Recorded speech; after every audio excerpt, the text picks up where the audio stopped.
শ্রী শ্রী মায়ের কথা। আজ আমরা মায়ের কথা শুনব কুমুদ বন্ধু সেনের লেখা স্মৃতি সংকলন থেকে।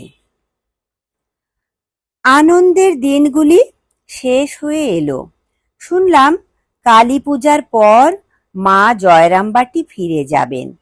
যাবার দিনে গিরিশবাবু এলেন। কোনো কথা না বলে তিনি যোগানন্দ স্বামীকে ডেকে নিয়ে সোজা মায়ের কাছে চলে গেলেন। আমরা তার পিছু পিছু গেলাম। গভীর ভাবাবেগে ও ভক্তিতে মাকে সাষ্টাঙ্গে প্রণাম করে তিনি করজোরে বললেন, মা, আমি যখনই তোমার কাছে আসি আমার মনে হয় আমি তোমার কাছে ছোট্ট শিশু, যেন নিজের মায়ের কাছে এসেছি।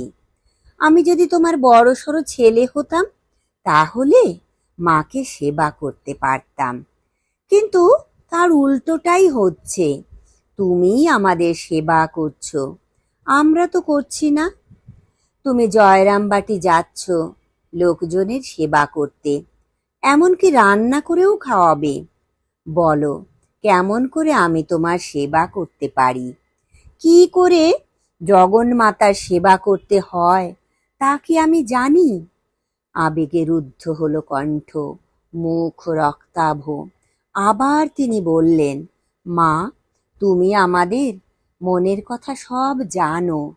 আমরা তো নিজের মনের ভাব বুঝতে পারি না। তোমার কাছে পৌঁছাবার যোগ্য আমরা নই, কিন্তু অসীম দয়া তোমার।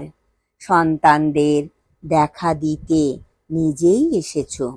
যখনই তোমার কাছে এখানে আসার ইচ্ছে হবে তৎক্ষণাৎ দ্বিধা মাত্র না করে চলে আসবে।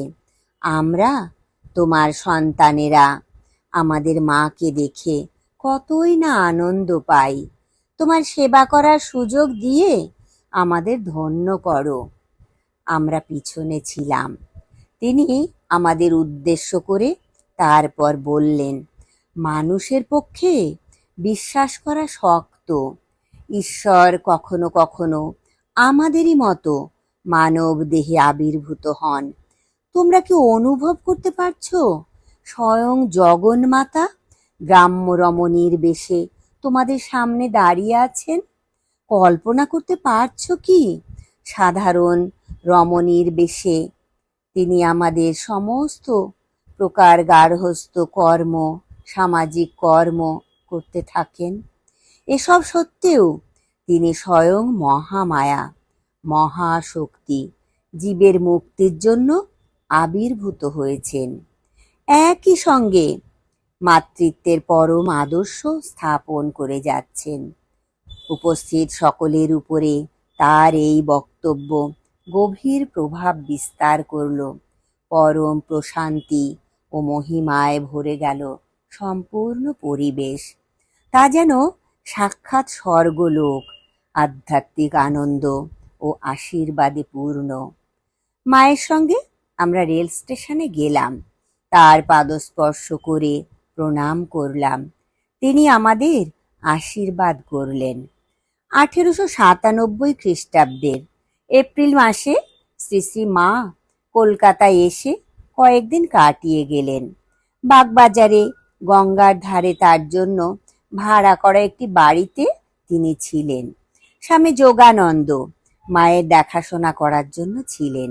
তাছাড়াও আরও দুজন ছিলেন, দীন মহারাজ এবং কৃষ্ণলাল মহারাজ। কৃষ্ণলাল তখন ব্রহ্মচারী। শেষের দুজন বাজার হাট ইত্যাদি ঘরকন্নার ভারপ্রাপ্ত ছিলেন। শ্রী শ্রী মা যখন কলকাতায় এলেন, ঘটনাক্রমে স্বামীজিকেও সেই সময়ে দার্জিলিং থেকে কলকাতায় আসতে হলো তার প্রিয় শিষ্য ক্ষেত্রীর রাজা অজিত সিংহের সঙ্গে দেখা করবার জন্য। এখানে বলা প্রয়োজন, এর কিছুদিন আগে স্বামী বিবেকানন্দ পাশ্চাত্য থেকে কলকাতায় প্রত্যাবর্তন করে ডাক্তারদের পরামর্শ অনুযায়ী দার্জিলিং গিয়েছিলেন। মা তখন জয়রামবাটিতে, তার গ্রামে। ভারতে ফেরার পরে কলম্বো থেকে কলকাতা আসার পথে স্বামীজিকে প্রচণ্ড পরিশ্রম করতে হয়েছিল। অনবরত সাক্ষাৎকার, মানপত্র গ্রহণ এবং একের পর এক বক্তৃতা দান, এই সবই করতে হয়েছিল। শ্রীরামকৃষ্ণের জন্মদিনের কয়েকদিন পরেই তিনি কয়েকজন গুরু ভাই এবং তরুণ শিষ্যসহ দার্জিলিং চলে গিয়েছিলেন। ক্ষেত্রের রাজা আরও কয়েকজন দেশীয় রাজার সঙ্গে কলকাতায় এসেছিলেন। সকলেই রানী ভিক্টোরিয়ার রাজ্যকালের হীরক জয়ন্তী উপলক্ষে আমন্ত্রিত হয়ে লন্ডনে যাচ্ছেন। মহারাজার একান্ত ইচ্ছা ছিল স্বামীজি তার সঙ্গী হবেন। সমুদ্রযাত্রাকালে বাধ্যতামূলক বিশ্রামে স্বামীজির স্বাস্থ্যেরও উন্নতি ঘটবে। তাই তিনি স্বামীজিকে কলকাতায় আসতে আহ্বান করেছিলেন, যাতে যাত্রার পূর্বে প্রয়োজন মতো ডাক্তারের পরামর্শ নেওয়া যেতে পারে। তদনুযায়ী স্বামীজি দার্জিলিং থেকে কলকাতায় এলেন। শিয়ালদহ স্টেশনে নামা মাত্র সেখানে সমবেত গোটা মারোয়ারি সমাজের পক্ষে তাকে বিপুলভাবে সম্বর্ধিত করা হলো। তাকে মানপত্র দেওয়া হলো।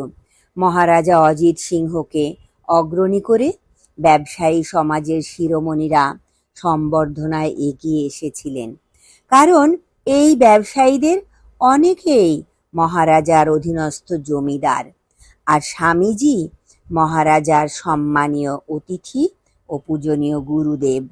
স্বামীজিকে সরাসরি মহারাজার বাসভবনে নিয়ে যাওয়া হলো। পরের দিন বিকেলে স্বামীজি মহারাজার সঙ্গে দক্ষিণেশ্বর কালীবাড়িতে গেলেন।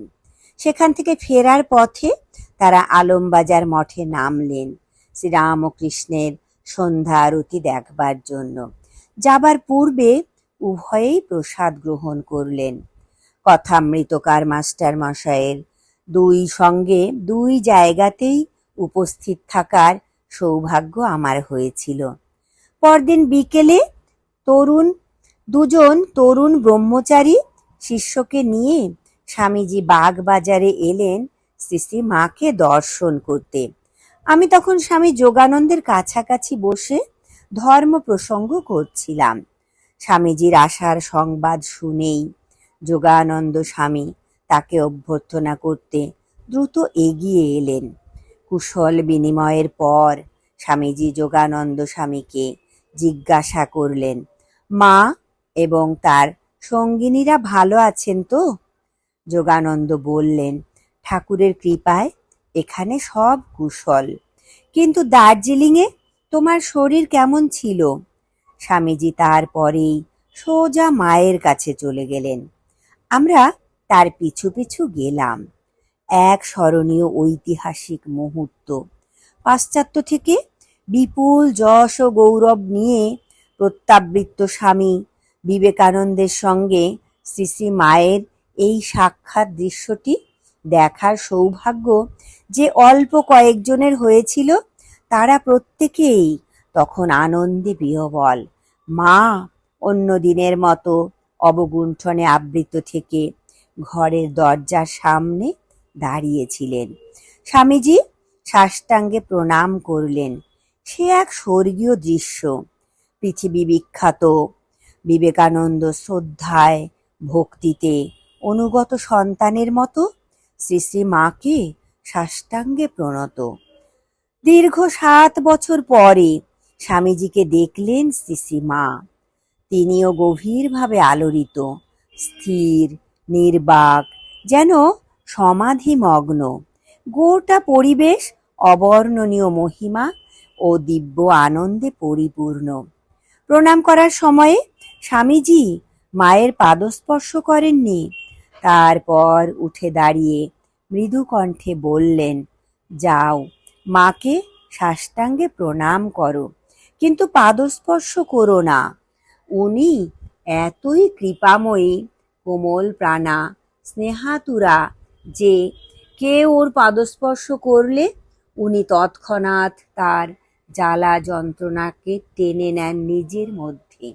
তার ফলে অপরের জন্য ওকে নিঃশব্দে ভুগতে হয়।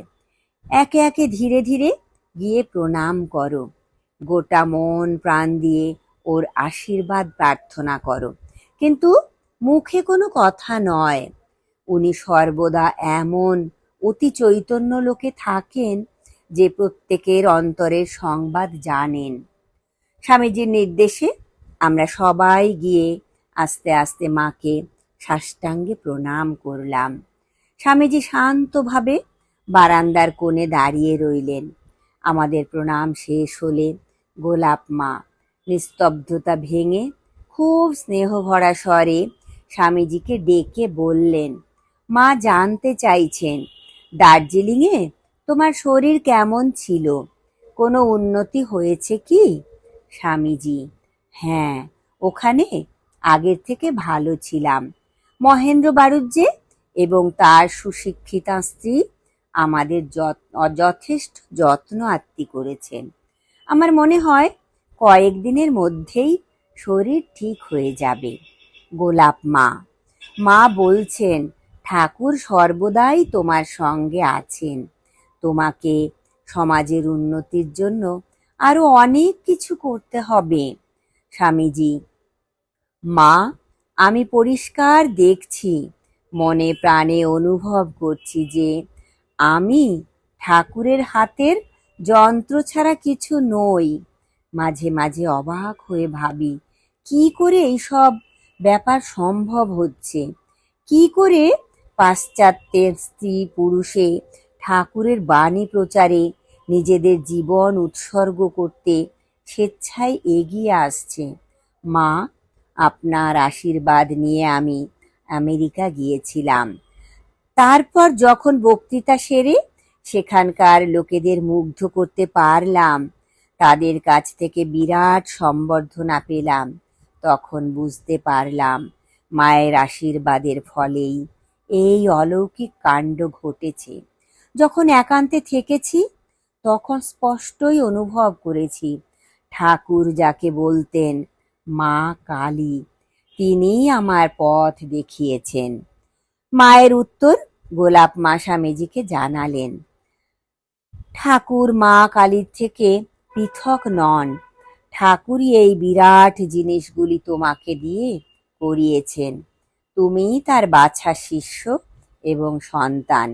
তোমার প্রতি তার অসীম ভালোবাসা। তিনি সকলকে বলেই গিয়েছিলেন, তুমি একদিন পৃথিবীর আচার্য হবে। গভীর আবেগের সঙ্গে স্বামীজি বললেন, মা, আমি তার বাণী প্রচার করতে চাই, আর সেজন্য যত শীঘ্র সম্ভব একটি সংঘ স্থাপন করতে চাই, কিন্তু যত দ্রুত তা করতে চাইছি ততটা দ্রুত পারছি না বলে কষ্ট পাচ্ছি। মা এবার নিজেই কোমল স্নেহার্দ্র কণ্ঠে বললেন, চিন্তা করো না, তুমি যা করেছ আর যা করবে সবই চিরকালের জিনিস। এই কাজের জন্যই তুমি এসেছো। হাজার হাজার মানুষ তোমাকে পৃথিবীর সেরা আচার্য বলে গ্রহণ করবে। স্থির যেন ঠাকুর শীঘ্রই তোমার ইচ্ছা পূরণ করবেন। দেখবে অল্প দিনের মধ্যে তোমার ভাব কার্যকরী হচ্ছে। প্রার্থনার সুরে স্বামীজি বললেন, মা, আশীর্বাদ করুন, আমার কাজের পরিকল্পনা যেন শীঘ্র রূপায়িত হচ্ছে দেখতে পাই। দু একদিনের মধ্যেই দার্জিলিংয়ে ফিরে যাচ্ছি।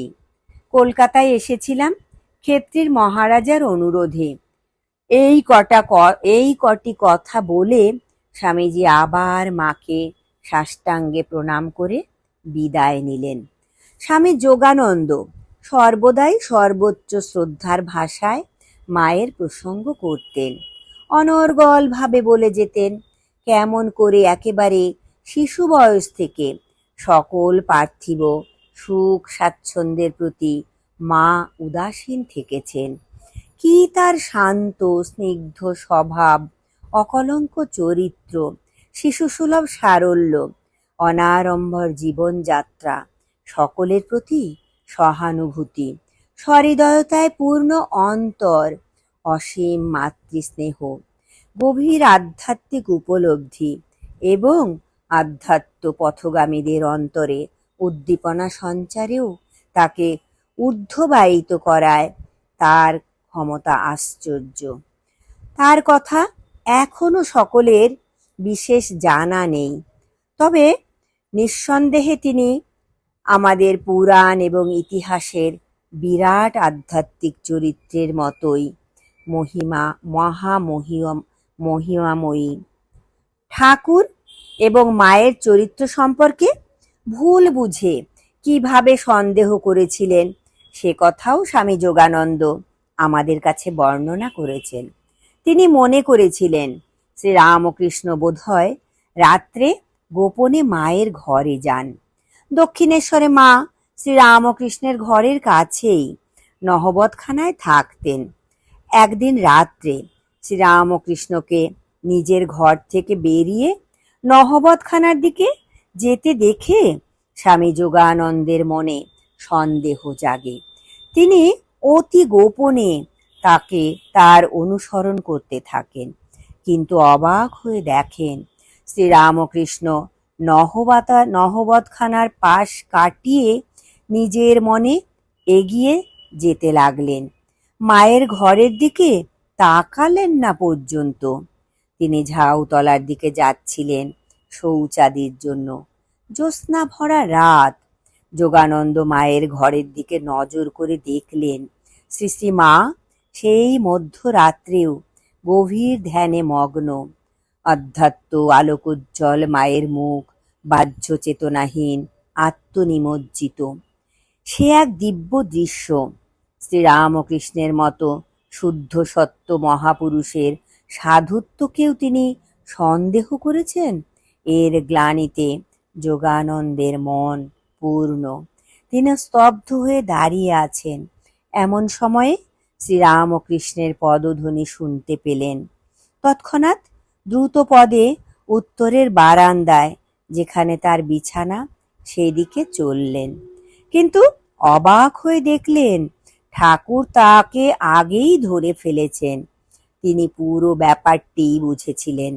অপ্রস্তুত শিষ্যকে সান্ত্বনা দিয়ে, উৎসাহ দিয়ে জোরের সঙ্গে বলেছিলেন, বেশ বেশ, সাধুকে দিনে দেখবি, রাতে দেখবি, তবে বিশ্বাস করবি। যোগানন্দ যখন এই ঘটনাটি বলছিলেন তখন গভীর আবেগে তার কণ্ঠ রুদ্ধ প্রায়। শেষে বললেন, ঠাকুর এবং মায়ের সেই ছবি আমার স্মৃতি থেকে কখনো মুছে যাবে না। আমি তখন বুঝেছিলাম ওরা দুজনেই ঈশ্বর স্বরূপ। লক্ষ লক্ষ ভক্তের জন্যই করুণায় তারা দেহ ধারণ করেছেন। ন্যায় বোধ, পবিত্রতা, ঐশ্বরিকতা, স্বার্থহীন সেবা এবং সত্যের আদর্শ তারা আমাদের কল্যাণে রেখে যাবেন দুর্বল, পতিত, অসহায়, পদদলিত মানুষের প্রতি তাদের ভালোবাসা, মনুষ্য জাতির দুর্গতি মোচনের জন্য তাদের তুলনাহীন ত্যাগ। তারা এসেছিলেন মানুষের মন থেকে সমস্ত সন্দেহ এবং হতাশাকে দূর করতে, বিশ্বাস এবং ভালোবাসায় তাকে উজ্জীবিত করতে, উচ্চ আধ্যাত্মিক মূল্যবোধ সঞ্চারিত করতে। কি করে সুখ দুঃখ সম্বন্ধে নির্লিপ্ত হয়ে পৃথিবীতে থাকতে হয়, কিভাবে ফল আকাঙ্ক্ষাহীন হয়ে কর্তব্য করতে হয় তা দেখিয়ে দিতে। ঠাকুরের মতো মাও অত্যন্ত সরল জীবন যাপন করতেন। তার উপদেশ, নির্দেশ, তার প্রজ্ঞাবচন সকলই তার আধ্যাত্মিক অভিজ্ঞতার উপর নির্ভরশীল। সেগুলি কারো ধার করা কথা নয়, গ্রন্থ থেকেও সংগৃহীত নয়। ঠাকুর এবং মা দুজনেই দেখিয়ে গেছেন আধুনিক যুগের এই জটিল বস্তুতান্ত্রিক সভ্যতার মধ্যেও কি করে শুদ্ধ সত্য সরল জীবন যাপন করা যায়। জয় ঠাকুর, জয় মা, প্রণাম মাগো।